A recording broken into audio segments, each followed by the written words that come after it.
ব্রিজকাণ্ডে তৃণমূলের প্রাক্তন জেলা পরিষদের সভাধিপতি রিক্তা কুণ্ডুর বিরুদ্ধে ১৯ কোটি টাকার দুর্নীতির অভিযোগ তুলে ফেরিঘাট অবরোধ বিজেপির। যতক্ষণ না তাদের দাবি মেনে এটি চলাচল শুরু করবে ততক্ষণ এটি অবরোধ চলবে বলে দাবি বিজেপির। নদিয়ার শান্তিপুর কালনা ফেরিঘাটে এর আগেও একাধিক বড় দুর্ঘটনা ঘটেছে। ২০১৬ সালে নৌকাডুবিতে কালনাঘাটে একসঙ্গে প্রায় মৃত্যু ঘটেছিল। তারপর নূরের চরে বসেছিল প্রশাসন এবং পরিবহন দপ্তর। নির্দিষ্ট নিয়ম মেনে তারপর হতো নৌকা, থাকতো লাইফ জ্যাকেট, কিন্তু কয়েক মাস কাটতে না কাটতে আবারও গাফিলতি শুরু করে দেয় কর্তৃপক্ষ। গতকাল রাতে যানবাহন পারাপারের সময় গঙ্গা বক্ষে পড়ে যায় একটি ইট বোঝাই লরি। মৃত্যু হয় একজনের। রাতে স্থানীয়রা ঘাট কর্তৃপক্ষের রাজনৈতিক অভিযোগ তুলে বিক্ষোভ দেখাতে থাকে। পাশাপাশি শান্তিপুর কালনা ফেরিঘাটে একটি ব্রিজ হওয়ার কথা রয়েছে দীর্ঘদিন ধরে, কিন্তু সেই কাজ এখনও পর্যন্ত শুরু হয়নি। বিজেপির অভিযোগ, ব্রিজের প্রায় ১৯ কোটি টাকায় তৎকালীন জেলা পরিষদের সভাধিপতি রিক্তা কুণ্ডুর দুর্নীতি হয়েছে। অবিলম্বে ব্রিজের কাজ সঠিকভাবে যাত্রী পারাপার সহ একাধিক দাবি নিয়ে ঘাট পারাপার বন্ধ করে দেয় তারা। যতক্ষণ না পর্যন্ত এই আশ্বাস থাকতে তারা পাচ্ছে ততক্ষণ ঘাট পরিষেবা বন্ধ থাকবে বলে জানান তারা। অবশেষে প্রশাসনের আশ্বাস পাওয়ার পর বিক্ষোভ তুলে নেয় তারা। অবশেষে আবার চালু হলো কালনা ফেরিঘাটের ঘাট পারাপার পরিষেবা। দেখুন, ২০১৬ সালে কালনা ঘাটে একটা ভয়াবহ নৌকাডুবি হয়। তারপরে আমাদের রাজ্যের মাননীয় মুখ্যমন্ত্রী বলেছিলেন কালনা ব্রিজ হবে। আজ পর্যন্ত কালনা ব্রিজের একটা ইটও পড়ল না। ১৯০০ কোটি টাকার কেলেঙ্কারি হয়ে গেল নদিয়া জেলা পরিষদের নেতৃত্বে।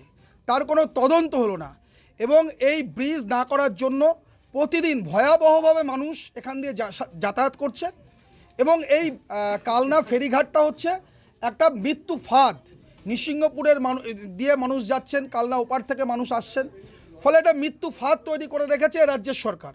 আর কালনার যারা তৃণমূলের নেতা, বিধায়ক এবং চেয়ারম্যান, তাদেরকে সরাসরি বলছি যে তারা এই ফেরিঘাট চলাচলে সরাসরি দুর্নীতি, তোলাবাজির সঙ্গে যুক্ত। শান্তিপুরের কিছু তৃণমূলের নেতা এই ফেরি চলাচলের সঙ্গে তোলাবাজিতে যুক্ত।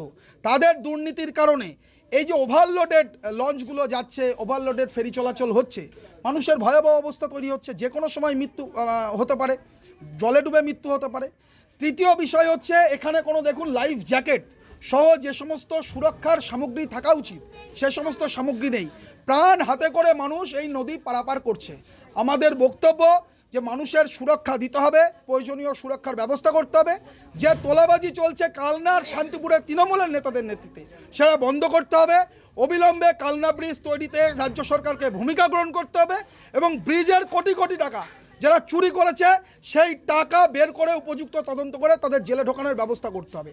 শান্তিপুরের মানুষ, কালনার মানুষ সহ আমরা ভারতীয় জনতা পার্টির পক্ষ থেকে বলতে চাই যে আর কটা দিনের তো অপেক্ষা, আর ১.৫ বছর। বিজেপির সরকার তৈরি হলে আমরা কথা দিয়ে যাচ্ছি যে শান্তিপুর কালনা ব্রিজ ২ বছরের মধ্যে তৈরি হবে, তাহলে রাজনীতি ছেড়ে দেবো।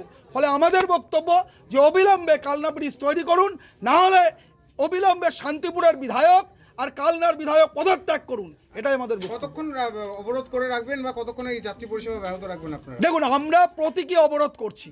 দীর্ঘক্ষণ অবরোধ করে রেখে মানুষের অসুবিধার সৃষ্টি করা তো আমাদের কাজ নয়। আমরা প্রতীকী অবরোধ করছি, প্রশাসনের কানে এই কথাগুলো পৌঁছে দেওয়ার জন্য এই অবরোধ করছি। একটা প্রশ্ন, সেটা হচ্ছে তৎকালীন জেলা পরিষদের সভাধিপতি ছিলেন তৃণমূলের রিক্তা কুণ্ডু, উনি কি আর্থিক দুর্নীতির সঙ্গে জড়িত? দেখুন, জেলা পরিষদের বোর্ডের নেতৃত্বে এই ভয়ঙ্কর দুর্নীতি হয়েছে। জমির শ্রেণী পরিবর্তন করে জমি লুটেরা হচ্ছে টাকা লুট করেছে রাজ্য সরকারের টাকা। রাজ্য সরকারের টাকা মানে বাংলার মানুষের করের টাকা। ডেফিনেটলি আমরা তো সভাধিপতির বিরুদ্ধে এর আগে বিএলআর অফিসে বিক্ষোভ দেখিয়েছিলাম। আমরা মনে করি যে জেলা পরিষদের নেতৃত্বে, নদিয়া জেলা পরিষদের নেতৃত্বে, গত বোর্ডের নেতৃত্বে এই ভয়ঙ্কর কেলেঙ্কারি হয়েছে। আমরা এই কেলেঙ্কারির মূলত তদন্ত চাই। আর অপেক্ষা করুন না, ১.৫ বছর পরে বিজেপির সরকার আসবে। কালনা ব্রিজের টাকা যার যার পেটে আছে, যদি জেলে না ঢোকাতে পারি আমরা রাজনীতি ছেড়ে দেবো। দিদি, মূলত কি কারণে আজকে আপনাদের এই লঞ্চ আটকে দিলেন বা যাত্রী পরিষেবা বন্ধ করলেন? আপনারা সবই জানেন, কালকেও প্রচুর লোক এখানে জমায়েত হয়েছিল। গতকাল যেটা হয়েছে যে বোর্ডের ওপর থেকে লরি বোঝাই করা ইট নিয়ে আমাদের দুজন যারা দুধ বিক্রেতা ঘোষ দাদা, তারা সেই লরির চাপা পড়ে যায়। প্রশাসন কোথায় থাকে? একটা বোর্ডের ওপরে ৫টা-৬টা করে লরি উঠে যায়, লরির জায়গা থাকে না, আরও যেতে হয়। কেন যায় সে? তখন প্রশাসন কেন বাধা দেয় না? পরিষেবা নিয়ে কি বলবেন? আর যাত্রী পরিষেবায় একটা লঞ্চে হুটো পাটা করে সব ছেড়ে যায়। এখানে দুটো বোটে এত বড় একটা ফেরিঘাট, সেখানে দুটো বোট চলে, এত বড় ঘাট চলতে পারে? স্কুল ছাত্রছাত্রীরা ঠেলে উঠে যাবে। লাইফ জ্যাকেট ছিল যখন ভয়াবহ দুর্ঘটনা ঘটে ভববাগলার মেলায়, তারপরে লাইফ জ্যাকেট উধাও হয়ে গেল। কোথায় গেল প্রশাসন? কোথায় থাকে যখন এত বড় বড় দুর্ঘটনা ঘটে? ব্রিজ তো একটা হওয়ার কথা ছিল। সেই ব্রিজের টাকা কারা খেয়েছে, তারা কোথায়? সেই ব্রিজের একটা ইট পর্যন্ত আজ পর্যন্ত নদীয়া জেলায় পড়েনি। আপনারা কি চাইছেন? আমরা চাইছি অবিলম্বে এই ব্রিজের কাজ শুরু করা হোক। আর প্রশাসন এই যে লাইফ জ্যাকেট ছাড়া এত ছাত্রছাত্রী পার হয়, এই যে গাড়িগুলো একটা বোর্ডে 5টা 6টা লরি ওঠে, তখন সাধারণ পাবলিক ওঠে, বাইক ওঠে, তাদের সুরক্ষা কে দেবে? প্রশাসনের যারা সিভিক পুলিশ থাকে তারা কোথায় থাকে?